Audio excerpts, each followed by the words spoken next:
মুখ্যমন্ত্রী সচরাচর সত্যি কথা বলেন কিনা জানি না, কিন্তু মিথ্যাতেই অভ্যস্ত।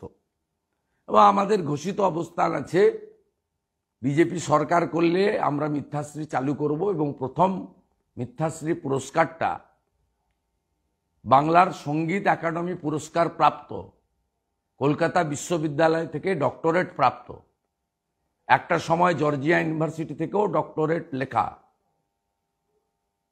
সব বিষয়ে যিনি বিশেষজ্ঞ, গীতিকার, সুরকার, যার গানে লতা মঙ্গেশকর মুগ্ধ হতেন, যার গানে সন্ধ্যাদি আপ্লুত হতেন, যার গান শুনলে অনুপ ঘোষাল অত্যন্ত শিহরিত হয়ে উঠতেন, তিনি মিথ্যাশ্রী পুরস্কারটা পাবেন বিজেপি সরকারের সময়। আমি কালকে আরামবাগে যে মিথ্যাচারটা উনি করেছেন সেটা আপনাদেরকে বলতে চাই। 5 লক্ষ চাকরি কোট করে রেখেছে বিজেপি এবং অন্যান্য বিরোধী দল, তাই চাকরি দেওয়া যাচ্ছে না। পাবলিক সার্ভিস কমিশনে কেস আছে, নো। পুলিশ রিক্রুটমেন্ট বোর্ডে কেস আছে, নো। স্টেট স্টাফ রিক্রুটমেন্ট বোর্ডে কেস আছে, নো। এসএসসির কেস আছে, নো ইন্টারলোগেটরি অর্ডার। অনলি প্রাইমারিতে কিছু কেস আছে, তাও প্রাইমারি টেটে কোনো ইন্টারলোগেটরি অর্ডার নেই। আপনি শেষ এসএসসির নোটিফিকেশন কবে করেছেন? 17 সালে। 17 প্রাইমারি টেটের রেজাল্ট বেরিয়েছেন, নিয়োগ দেননি। 22 টেটের রেজাল্ট বের করেছেন, নিয়োগ দেননি। 23 150 টাকা এক্সাম ফিকে 500 করে নিয়ে টাকা তুলেছেন, এখনো রেজাল্ট প্রকাশিত হয়নি। আজকে ফেব্রুয়ারি, মিড ফেব্রুয়ারি। আপনি লাস্ট পিএসসিতে কবে নোটিফিকেশন করেছেন? 2019 সালে।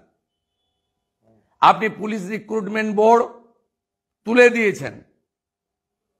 আপনি চলে গেছেন civic, village police, green police, ওই 8, 9, 10 হাজার টাকার ওই সামান্য ন্যূনতম, তাতে সংসার চলে না, সেই পদ্ধতিতে, যাতে ক্যাডারও নিয়োগ হয় আর পূর্ণ বেতনও না দিতে হয়। এটা হচ্ছে আপনার পলিসি। আপনার যা যা আছে আপনি স্টাফ রিক্রুটমেন্ট বোর্ড তুলে দিয়েছেন। আপনার গ্রুপ ডি পাস করে বসে থাকা 5,000 ছেলেকে প্যানেল হওয়ার পরে চাকরি দেননি।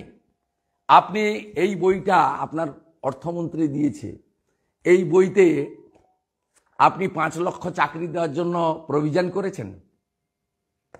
চাকরি তো ভাষণে হয় না, চাকরি তো আপনাকে দিতে হবে অ্যাপয়েন্টমেন্ট লেটারে, মাস পুরালে বেতন। প্রভিশন আছে 5 লক্ষ চাকরির, 1 টাকা, নট এ সিঙ্গেল পাইস।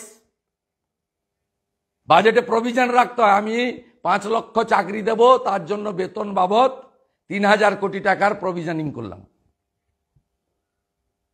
কত বড় ধাপ্পাবাজি যুবক যুবতীদের কাছে দিচ্ছেন, 2 কোটি যুবক যুবতীকে। আপনি বলেছেন 50 দিনের কাজ দেব, কর্মশ্রী না কর্মসাথী, টাকার প্রভিশন করেছেন, 1 টাকা দিয়েছেন বাজেটে। 50 দিনের কাজ দিতে গেলে 27,000 কোটি টাকা বছরে লাগে। যদি মানরেগার জব কার্ড হোল্ডাররা কাজ করবে ধরে নি, 1,34,00,000 ভুয়া জব কার্ড বেরিয়েছে, তারপরেও 2,60,00,000 আছে। 2,60,00,000 লোককে 50 দিনের কাজ দিতে গেলে বছরে লাগে 27,000 কোটি টাকা। আপনি 27 টাকা দিয়েছেন। মানরেগা আইন এনেছিল লোকসভাতে, সংবিধান সংশোধন হয়েছে, আপনি এখানে 50 দিনের কাজের কর্মশ্রীর আইন এনেছেন, প্রভিশন করেছেন। আর যা প্রতিশ্রুতি দিয়েছেন সেই প্রতিশ্রুতিগুলো কোনোটা মে মাসে, কোনোটা মে মাসের পরে। কেন? আপনি জানেন যে এপ্রিল আর মের ফার্স্ট উইকের মধ্যে নির্বাচন শেষ হয়ে যাবে। টুপিটা পরিয়ে ধাপ্পাটা মেরে আমাকে নির্বাচনে জিততে হবে, নইলে সিঙ্গেল ডিজিটে চলে যাবে লোকসভায় টিএমসি। সিঙ্গেল ডিজিট মানে 10-এর নিচে। তাই এই মিথ্যাচার। আমি পশ্চিমবাংলার জনগণকে, রাজ্যের পুলিশ মন্ত্রী, স্বরাষ্ট্রমন্ত্রীর বিধানসভার ভূমিকা তুলে ধরলাম। তুলে ধরলাম 5 লক্ষ চাকরি আর 50 দিনের কাজের গ্যারেন্টির প্রোগ্রামে জিরো প্রভিশন বাজেটে 1 টাকারও কোনো ব্যবস্থা নেই।